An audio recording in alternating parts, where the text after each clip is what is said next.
Today we're going to be talking about another part of the plot, and that's characters. We're going to be talking about the different types of characters. Sometimes our characters in the story are made up, they are animals, they're cartoons, sometimes they're superheroes. Sometimes the story might be about real life people that are just about their stories and what they're doing. The first thing that we're going to talk about is in every story, there has to be a main character. There's got to be something that or someone that the story is about. And that main character is called the protagonist. And in the story, the protagonist is what moves the plot along, what's happening with that person, what that person is doing. The whole story is about that person, usually through that person's point of view. We see a lot about that person. It's the protagonist. And then the person that opposes the protagonist, the character that gives the protagonist a problem, is called the antagonist. And of course, in order to have a good story, there's always got to be an antagonist, somebody that's given the protagonist, the main character, a problem. We're going to watch this quick little video before we move on. This video looks at different kinds of characters, specifically protagonists and antagonists. The protagonist is the main character in a story. He or she is usually the hero, the one who is associated with goodness. Like people, protagonists aren't always perfect. They sometimes make mistakes or break rules. What's important is that they learn from their mistakes, and that even in their rule breaking, they're acting in light of the common good, because they're associated with goodness.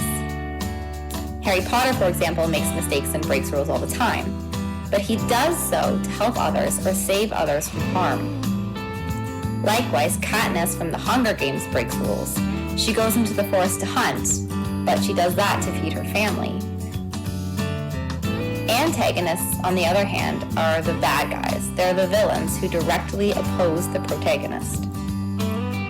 While there can be more than one antagonist in a story, it's important to note the difference between an antagonist and a character that acts as an obstacle for the protagonist. For example, in Harry Potter, Voldemort is the main antagonist. He's associated with evil and opposes Harry. Malfoy can be seen as a character who challenges Harry, but his role is to provide obstacles for Harry during the rising action of the plot. Ultimately, the story is resolved when Harry defeats the antagonist, Voldemort. An antagonist can be a group of people. In the Hunger Games, other contestants provide obstacles for Katniss when she's in the arena. But it's the Capitol, the governing body, that causes Katniss to be there in the first place. In this case, the Capitol is the antagonist. Antagonists aren't always people either. For example, in the movie Castaway, weather and nature can be seen as antagonistic for the main characters.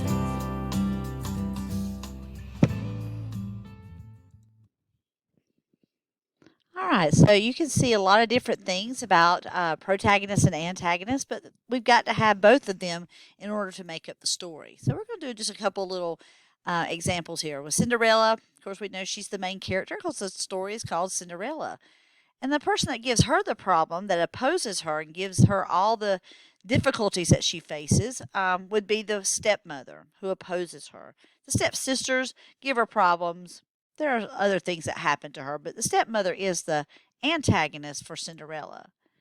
Then again, like the video mentioned, you've got Katniss Everdeen, who is thrown into the arena with other people to fight for her life, and she's being opposed by the Capitol, which we associate with President Snow because he is the leader of the Capitol. So the protagonist would be Katniss, and her antagonist would be the Capitol and President Snow. Of course, in The Lion King, you've got Simba. He's the main character.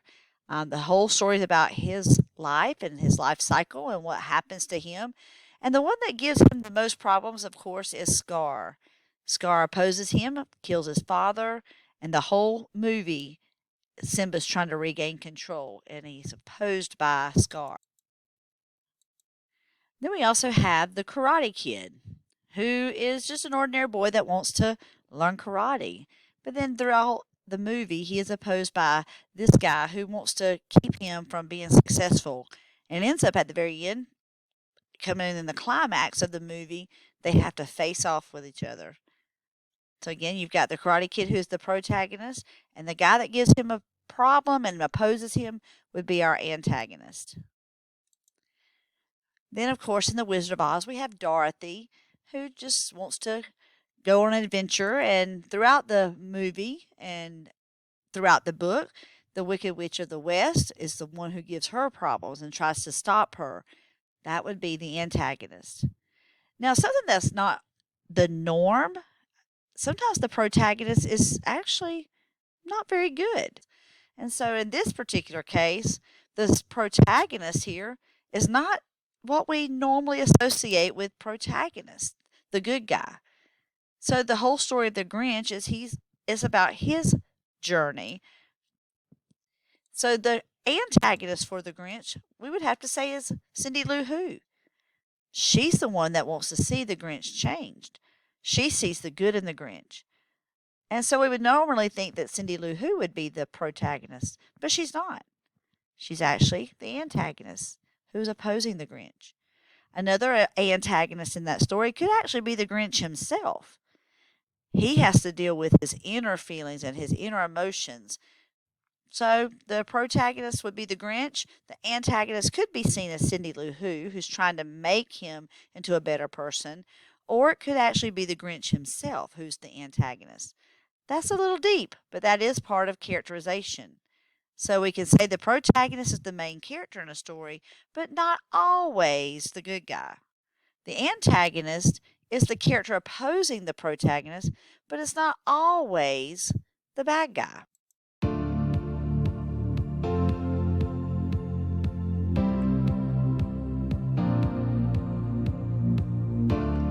There are many different ways to categorize characters: the hero, the techie, the comic relief, the last girl. But arguably the most important terms are flat, round, static, and dynamic.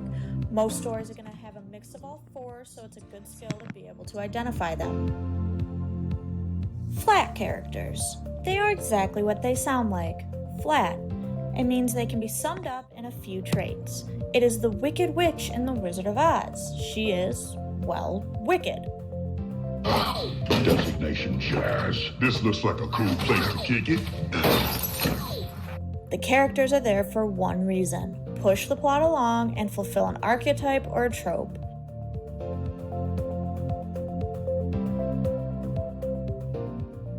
Although necessary, you cannot have an entire story of flat characters. Look at Twilight. The movie Bella Swan seems to only have one emotion throughout all of the films: melancholy, with the occasional depression. The opposite of a flat character is a round character. Round characters have depth, are complex, and are, well, rounded. There's a lot more to ogres than people think. Example? Example? Okay, ogres are like onions. They stink? Yes. No. Oh, they make you cry? No. Oh, you leave them out in the sun, they get all brown, start sprouting little white hairs. No. Layers. Onions have layers. Ogres have layers. Onions have layers. You get it. We both have layers. What Chuck is trying to say is that he is a round character. He isn't just a brute that hates society. He also loves and cares about things while he hates others. He behaves differently to different characters and in different situations. Overall, round characters display different emotions and personalities, so they don't behave the same in every scene. They are more realistic because, let's be honest, we go through mood swings.